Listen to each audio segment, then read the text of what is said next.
For some time now, author John Eldredge has been saying that the spirit of this age that we live in is busyness. And recently, he's also been saying that the war that we wage in this time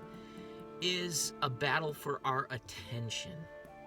And you may think that that's just normal, that that's just human life since the very beginning, but when you stop to think about it, it's very clear that if you were to live in a pastoral society where you spent 8 hours a day tending sheep, or even if you think back to like the retreat, a Rivendell retreat, and you think about what it's like to have an afternoon with nothing going on, and your top priority is to sit in the sun and take a hike. You do realize when you think about other situations that we have done this to ourselves,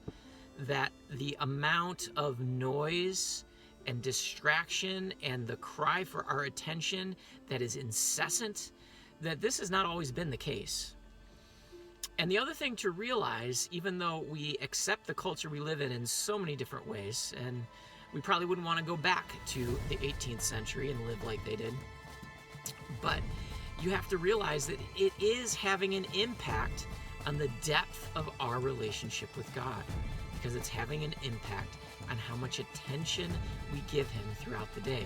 The war is for our attention, and if we're not careful, our attention will be called from one thing to the next in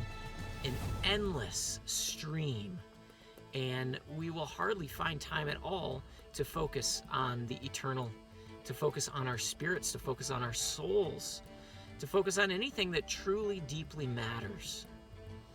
And so one thing that we're pursuing in this time is to give more attention to God, to accept that our minds work like some sort of supercomputer that can only access certain types of information at one time. And if your radio is on and you're listening to the news in the evening,